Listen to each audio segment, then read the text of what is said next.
And a good Monday morning to you. Welcome into the Nick Craig Show, streaming live this morning on YouTube, Rumble, X, and Facebook. Don't forget that you can take the show with you 24/7 on demand by checking out the Nick Craig Show in your favorite podcast app. You can also listen online by visiting the website nickcraig.com. Our show this morning is brought to you in part by the Law Group. You can visit them online at lawgroupnc.com or give them a call, 910-251-6088. We'll have more from them coming up a little bit later on in the program this morning as a tragic situation unfolding in southeastern North Carolina over the weekend really tops our news this morning. We will also take a look at the tropics as well, some changes in the forecast for some tropical activity across the region. A lot to get into this morning, including a House Judiciary Committee meeting that will be taking place in Charlotte today as well. So a lot to get into. But we do start off in Southport, North Carolina, unfortunately, where 3 people are dead, multiple injured after a late-night shooting, according to the Southport Police Department. This happened Saturday night at the American Fish Company restaurant in Southport. 3 people were killed, at least 8 injured, according to the Southport Police Chief and Todd Corning. And we do have a suspect in custody, that individual, Nigel Edge. According to those documents, Edge is charged with 3 counts of first-degree murder, 5 counts of attempted first-degree murder, and 5 counts of assault with a deadly weapon. He is accused of using a short-barrel AR rifle with a suppressor, folding stock, and scope to shoot from a boat that was in the intercoastal there into the restaurant, the American Fish Company restaurant, where he would then go on and unfortunately end up killing 3 and injuring at least 6. I've heard different reports between 6 and 8. Law enforcement, including the Southport Police Chief and the Brunswick County Sheriff, did hold a press conference yesterday. If this happened in the middle of the day, so you may have missed it, this is how that situation unfolded in Southport. So I want to start off on Saturday, December 27th, 2025 at approximately 9:30. Members of the Southport Police Department were dispatched to cause of shots fired with multiple injuries at the American Fish Company at 150 Yacht Basin Drive here in Southport. Reports came in rapidly of a boat sitting in the waterway. Reports of a subject shooting multiple patrons of the establishment. Unfortunately, 3 were wounded fatally. We have 5 injured that are at area hospitals still receiving care. The boat fled the ICW toward the Oak Island Bridge. Shortly after 10 p.m., the Coast Guard observed a single individual matching the description of the shooter loading their boat at a public boat ramp in the area of Northeast 55th Street on Oak Island. Coast Guard crews detained the suspect, who was held at the Oak Island Police Department before being turned over to several members there, including the Southport Police Department, Brunswick County Sheriff's Office, Marine Fisheries, and the Oak Island Police Department. Also the SBI that were assisting us in these various locations. Suspect is a Nigel Max Edge. He's been arrested and charged with 3 counts of first-degree murder, 5 counts of attempted first-degree murder, and 5 counts of assault with a deadly weapon with intent to kill, inflicting serious injury. There are additional charges pending. This is still a very active investigation, but there's a couple of things that I want to point out to you today before I turn it over to some of these individuals behind me. Some facts that we have at this time is that we believe that this was a targeted location. We appear that he acted in what we call a lone wolf. He acted alone. This is highly premeditated from what we're seeing at this time, and we feel there are no other threats to our community, that we do have someone in custody. So that's what's important, that I want the community to know, that we do have someone in custody, and we feel like we have no other threats at this time. Still a very active investigation. I want to point that out. We're asking that anyone who was at the establishment last night, those who may have been at the establishment on Friday night, to call our office, the Southport Police Department, at 910-457-7911. Again, when we arrived last night, it was a very chaotic scene. We had people that had fled the scene before officers were arriving. We did have some injured that walked into our local hospital here on Howe Street. So we are still trying to get these folks in. We need to talk to them.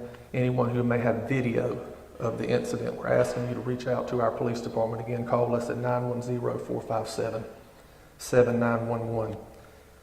We understand this suspect identifies as a combat veteran. He self-identifies. Injured in the line of duty is what he's saying. He suffers from PTSD. We want to point those facts out. But again, the bottom line is that I want to assure our community that we feel like we do have our suspect in custody. And again, we're asking for your assistance. So those are two of the things I want to make sure and reiterate before I turn the microphone over to Sheriff Chisholm.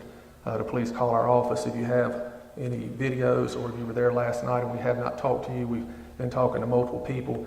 Again, we've had an outpouring of support from multiple agencies. Some 60 to 80 officers were here last night helping us, and we have still a lot of folks here that are continuing with its investigation. So at this time, I'll turn the mic over to Sheriff Chisholm. Good morning. As Chief Cord mentioned, our hearts and prayers and thoughts go out to the family of the victims of this tragic incident. We stand with Southport PD. This is the place that I grew up, so it's a place that I hold near and dear to my heart, like many people in this room. And I want all of you in this room, I challenge you, do not let this define Southport. You have great men and women standing behind me, and I am so proud of my co-workers and Southport PD, the SBI, all the federal partners, Oak Island PD, everybody that came and responded and came together to get this guy in custody so quickly. I am very proud of them, and my heart goes out to them because they were here, they had to see this. Just know that we have all of our resources and they're available to Southport PD. And I just want to thank, again, all the partners that were there last night and the ones that are here today and for their quick response and just the quick end to this tragedy. Thank you.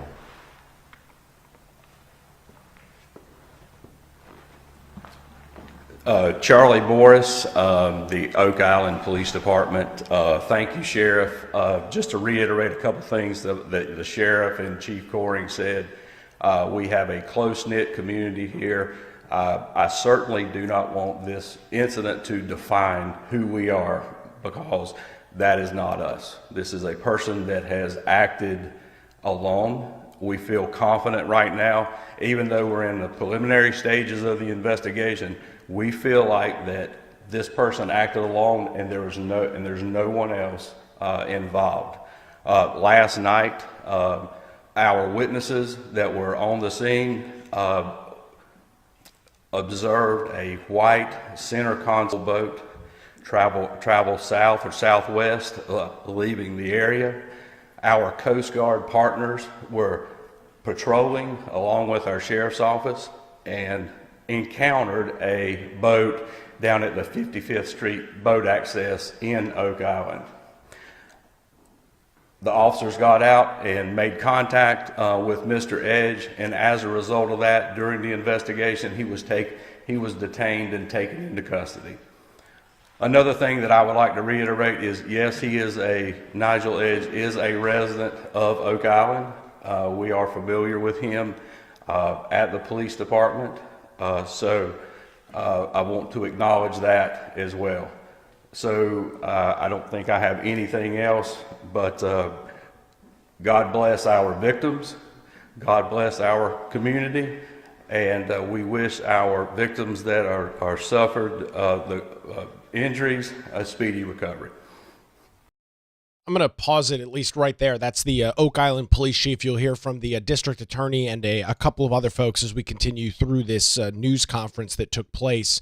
But one of the things in discussion here, and you heard it from the Brunswick County Sheriff, is and just from the Oak Island Police Chief, that this individual whose name is now Nigel Edge has had consistent run-ins with law enforcement in Oak Island.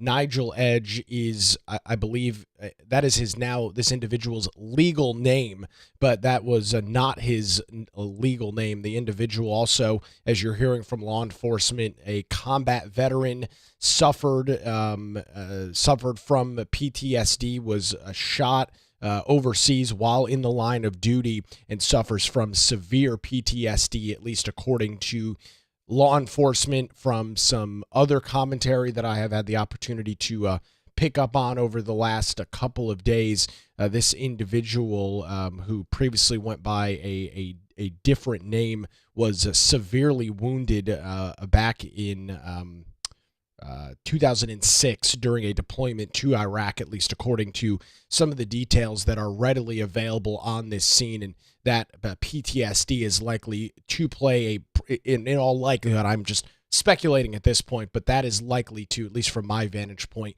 probably play a major role as this investigation takes place. We still do not know the names of any of the victims. There was some early reports, unsubstantiated, but early reports that this targeted attack was potentially against some family members. We have not seen any official confirmation from law enforcement as to whether that is the case or not. So we'll continue to track that more from the press conference yesterday in Southport. Good morning. Chris Brunzel, Special Agent Charged with the State Bureau of Investigation. I don't think it can be said enough, and I join our partners in offering our prayers to the families of the victims who were murdered and injured last night during these tragic events that happened in Southport. I want to thank the men standing behind me and all of our local, state, federal, and every other partner that we have, U.S. Coast Guard that responded last night. Without these partnerships, we would not be able to stand in front of you to announce the arrest of this individual today. I also want to commend the men and women from all over the county and all over the state that responded to this incident last night. It's through their hard work that we were able to make this happen. Thank you. Good morning. My name is District Attorney John David. Evil has come ashore in Southport, North Carolina. Ironically enough, at the very place which once served as a backdrop to the movie Safe Haven. And that name is symbolic of the way in which the people in our community view this area. The thin veneer of peace and tranquility which has enveloped this idyllic waterfront community was shattered last night by gunfire that came from the water. When the dust settled, 8 people were shot, 3 of them are dead, and at least 1 is now clinging for their life. I want to tell you that the group of people that stand behind me now awoke this morning with a firm resolve to seek maximum justice in this case. I will tell you that the men and women of law enforcement worked quickly and in team-like fashion to give us the tools that we need to be effective in a courtroom. And that process will begin literally tomorrow with the first appearance of Nigel Edge. Now, there's a lot that prosecutors, under the rules of North Carolina's professional rules, are not permitted to say. We can talk a lot more about process than we can about facts. But you know something about the core nucleus of operative facts. I want to tell you a little bit about what the road ahead looks like. But before I do that, let me say first and foremost that my office prides itself on something that we refer to as the police prosecutor team approach. It's a highly collaborative process that requires us at the front end to work very closely.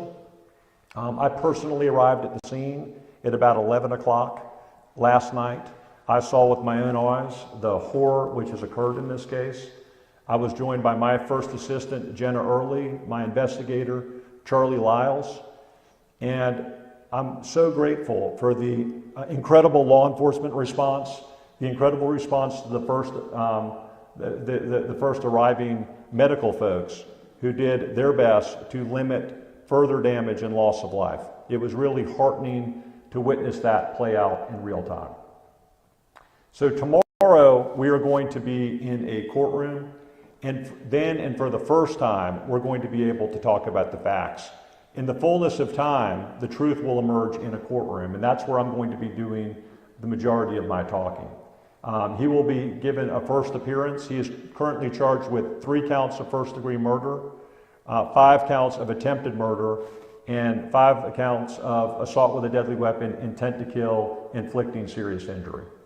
I anticipate that additional charges could be forthcoming. And so we are going to be moving forward in that process tomorrow.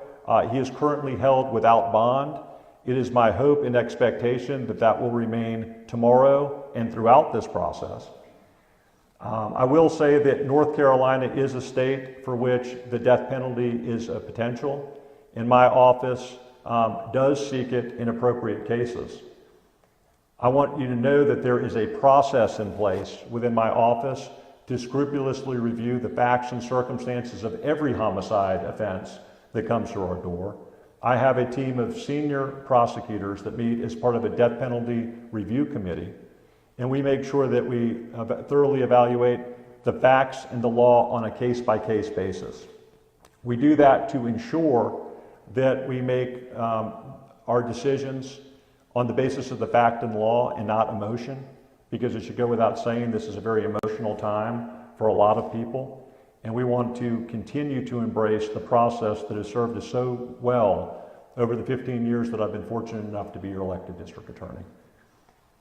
To sort of paint the picture of what occurred last night, the incident location where this occurred, the American Fish Company, which I've already indicated to you was quite literally the backdrop for the movie Safe Haven, had live music going on last night. There is an outdoor deck which faces the water, and there was a lot of people out there last night just enjoying live music under the stars. The thread that connects everyone who's a victim in this case to this point just appears to be a love of having a good time and enjoying all that Southport has to offer. Sadly, a lot of the victims in this case appear to be not members of our community, but people who are here on vacation. I'm going to stop you're listening to the district attorney there. That's John David, who is the Brunswick and Columbus County district attorney at this news conference that took place yesterday. And that is one of the quotes from the DA that makes this story even sadder than it already is. Of course, you've got 3 people that lost their lives. It is a tragedy, no doubt. But to hear that some of the victims, potentially all of them, it's not immediately clear yet, were visiting, maybe for the first time, Southport, North Carolina, which for anybody that has been to Southport, I've had the pleasure of being down there, I don't even know how many times, countless amount of times.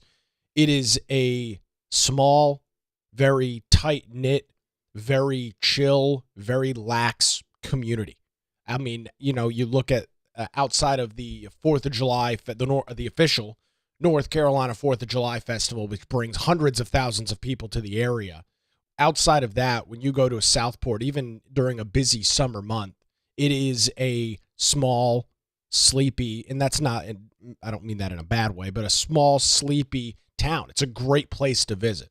Beautiful scenes, great restaurants, great folks in and around, all the local shop owners. Just a beautiful area. And to hear that some of the victims are not local and visiting this area, and as you heard from pretty much everybody thus far, they don't want this event to define Southport. That's really tough when you find out that some of the victims are not folks that are local, but folks visiting this area potentially for the first time. More from John David. And just to anticipate one of the questions that I imagine that you have, that's one of the very reasons why when we took out these warrants early this morning, we used only initials for people's names rather than their full name. Some of the victims' families live out of state, and as district attorney, I wanted to ensure that we made proper notifications to them before they're hearing about it on the news.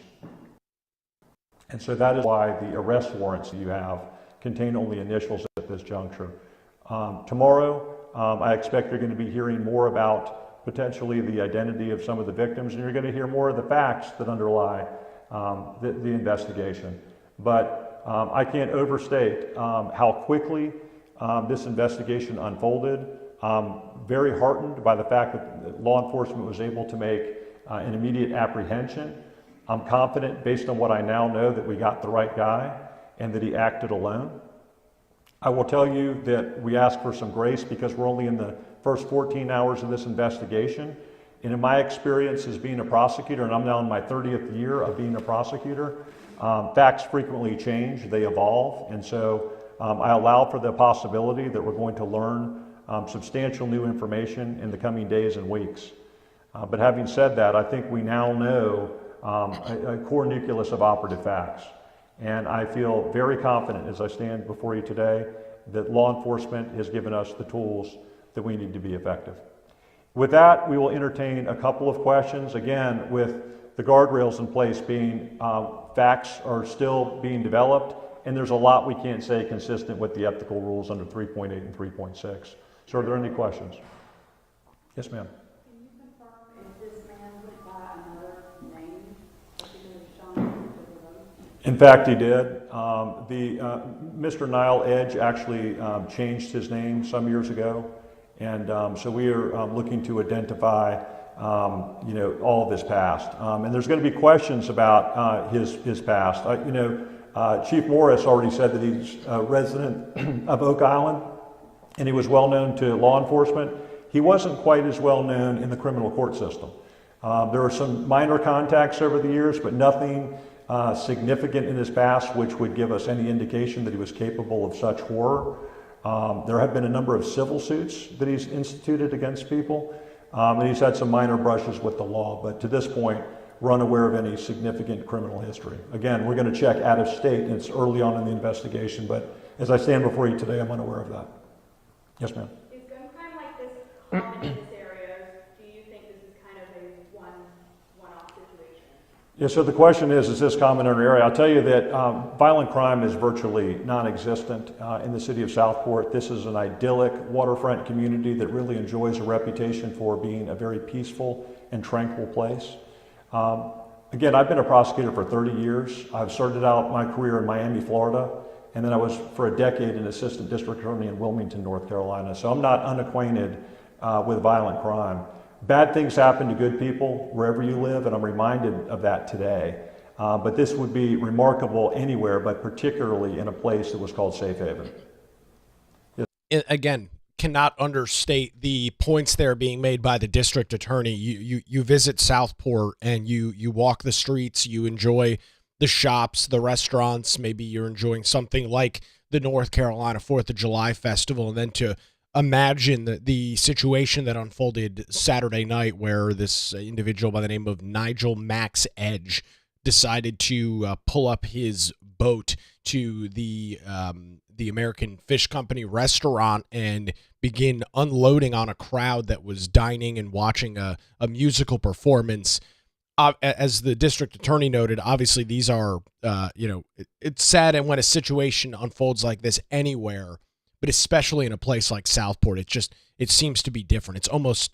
There's almost a level of inability to comprehend something like this happening in a town like Southport. If you've ever had the opportunity to visit, and by the way, if you haven't, I would encourage you to do so if you are a southeastern North Carolina resident. It is a beautiful city here across southeastern North Carolina. Sure. So the question was asked, is there a motive at this point? And let me be clear, people frequently want to know what happened and why. As prosecutors in a courtroom, we have to prove intent. Intent and motive are very different things. We don't actually have to prove motive. We don't know why people do what they do. You can chase the ghost of why all over a courtroom and never catch it. That's going to be part of a comprehensive investigation as we look towards his reason for doing this, but we have to prove criminal intent and not motive. Yes, ma'am. So that's a fact-specific question. I'm going to allow Chief Coring to talk a little bit more about the facts if that's something that he chooses to do, but I hope you understand as a prosecutor I can't answer that. But Chief, is there anything you want to say about firearms? Again, it's early in the investigation, but we know that it's an assault rifle, but I have not looked at anything else pertaining to the weapons right now. Questions for Chief Morris.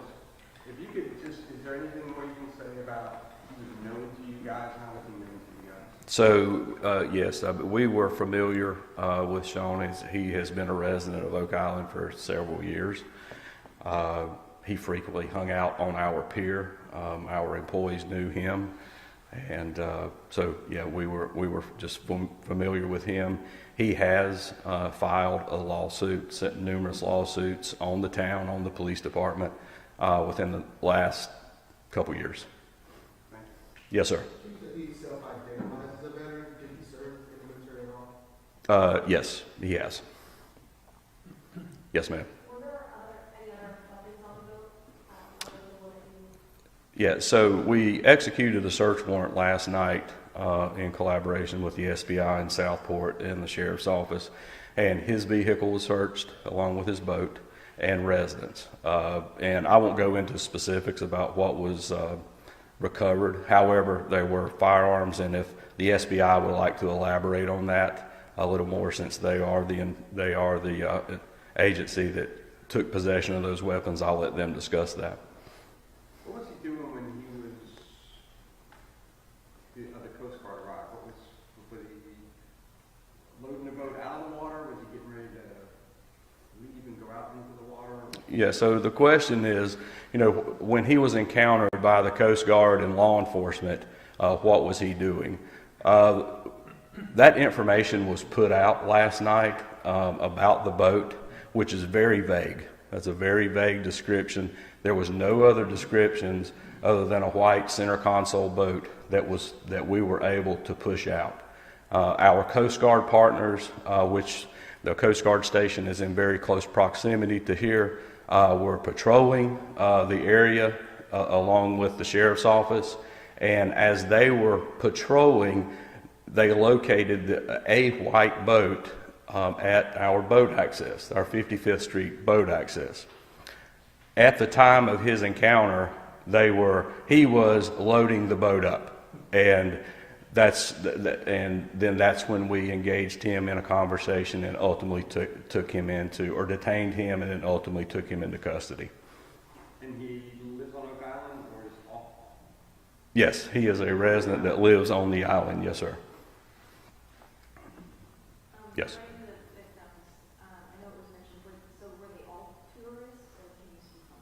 Yeah, I'm not going to speak on that. I'll let Chief Coring or the SBI will defer that question to them. Thank you. Yes. Do you know when the restaurant will reopen? No, I don't have that. Chief Coring would be more appropriate to answer that question.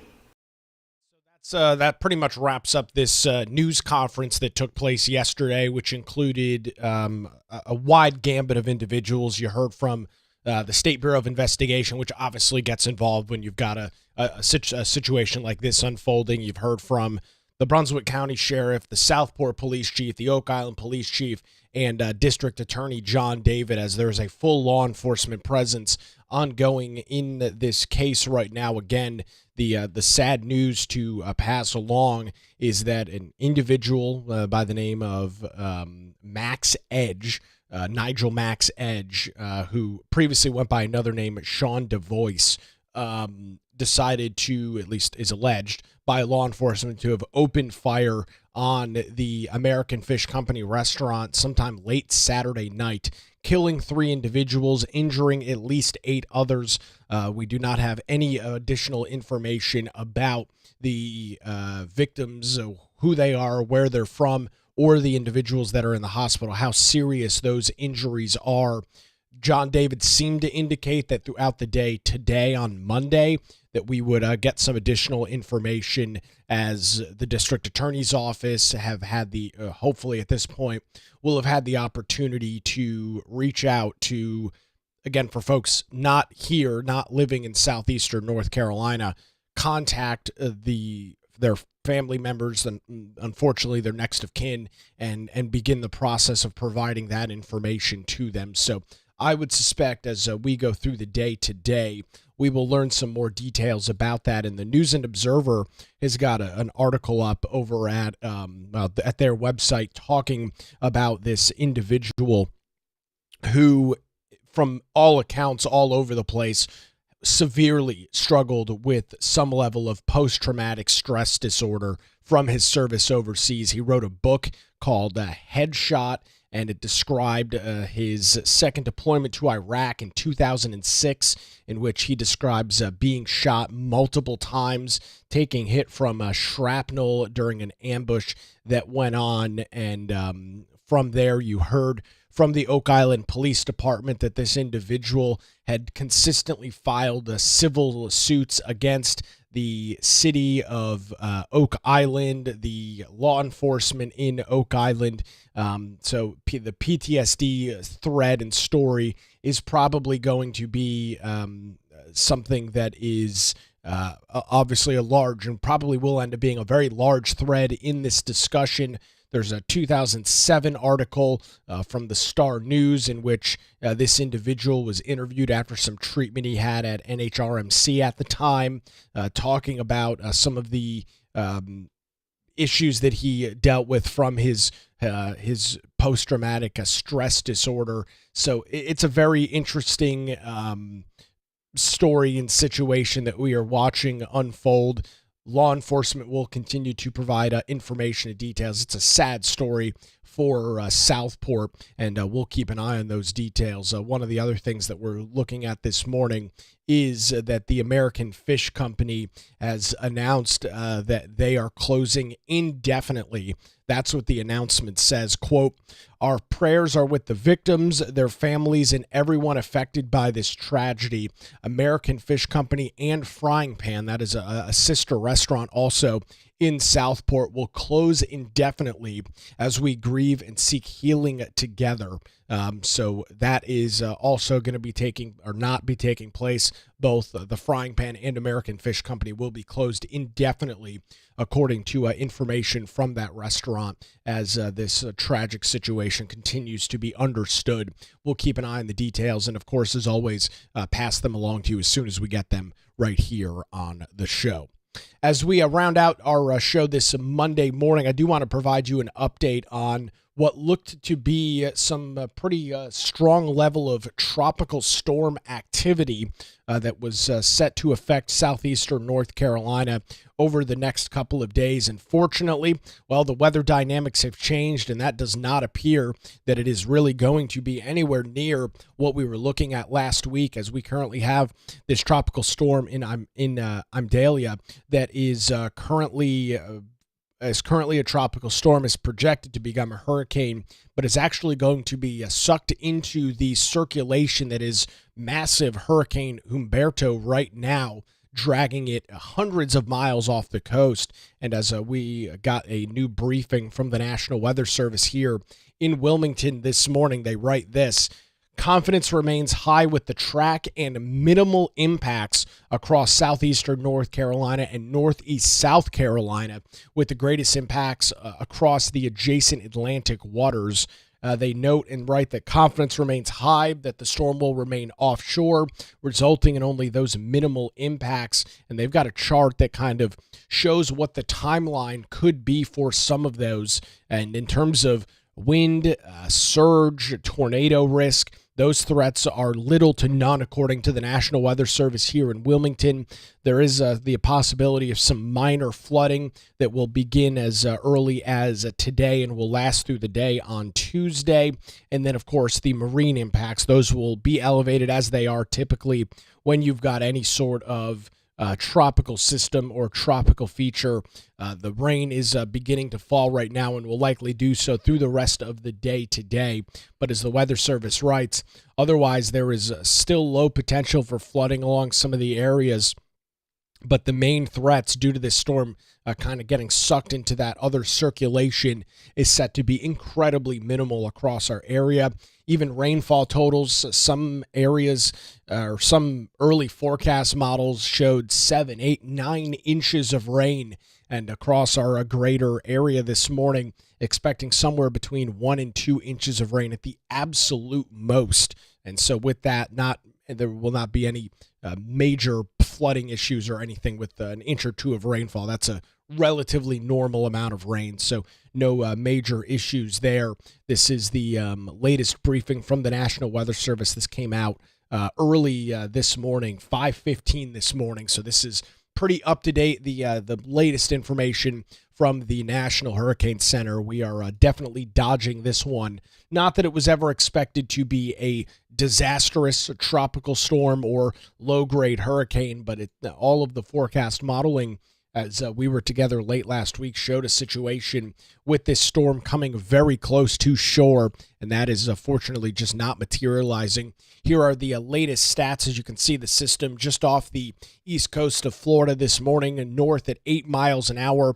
That pressure sits at 996 millibars, winds 45 miles an hour. As you can see, some of the bloom in convection from this storm system that fortunately is not going to have any major immediate impacts on the north or South Carolina coast. And again, from a weather modeling perspective and standpoint, this is the latest model runs, and you can see that all of these lines so tight together in this area show a situation in which we are not going to have to deal with any major impacts from this storm, just due to what everything is looking like right now. This system is just going to get sucked into that other circulation. So good news for southeastern North Carolina as we begin to wrap up the Atlantic hurricane season. We'll keep an eye on all of the details and provide them as soon as we get anything relevant or new. As the tropics do continue to churn, we'll pass those details along to you right here. I do want to let you know, and I do want to thank our great advertisers that make this show possible each and every weekday morning. That includes the Law Group here in Wilmington. When legal challenges arise, make sure you put your trust in the Law Group. Since 2003, their experienced attorneys have provided high-quality, affordable legal services across the eastern half of our state. Whether maybe you're looking to buy a first home, a second home, any sort of real estate transactions, the Law Group has your back, and they're ready to serve you. Their dedicated team ensures your questions are answered and issues are resolved as quickly as possible. And great news, they're located in our backyard. They are members of our community. Melissa Gott and the great team over at the Law Group. They're located in downtown Wilmington and just a phone call away at 910-251-6088. Or you can visit them online at lawgroupnc.com. Give them a call, 910-251-6088, or online at lawgroupnc.com. The Law Group, experience and dedication you can rely on. We appreciate the Law Group and their continued support here of the Nick Craig Show. We will have our monthly hangout for those Patreon members. That'll be coming up tomorrow night. Originally, was looking at maybe postponing it due to the tropical storm or hurricane activity. Now that threat is gone, we're back on for tomorrow night. So if you are not a member of the Patreon, you can go ahead and do that before tomorrow night and get access to not only our daily show notes, but those monthly hangouts. We get together around 7 o'clock, chat for a few hours about what's going on. That'll be taking place tomorrow night. Patreon.com/Nick Craig. We're also watching a House Judiciary Committee meeting that will be taking place in Charlotte today. This coming off the heels of the murder of Irina Zaruska on the Charlotte Light Rail. We'll keep an eye on details on that, plus the looming government shutdown as President Donald Trump is telling Democrats in Washington, D.C., come with a legitimate plan or don't bother coming at all. So facing that as well, a lot of news as we head into the last couple of days of September and turn the calendar over to October here on Wednesday. So we'll keep you up to date with all of that. That's going to do it for a Monday edition. Keep those folks in Southport, both the locals and visitors that dealt with that horrific tragedy over the weekend, in your thoughts and prayers. We'll do it again tomorrow morning, 7 a.m., streaming live on YouTube, Rumble, X, and Facebook, and of course 24/7, wherever you get your podcasts.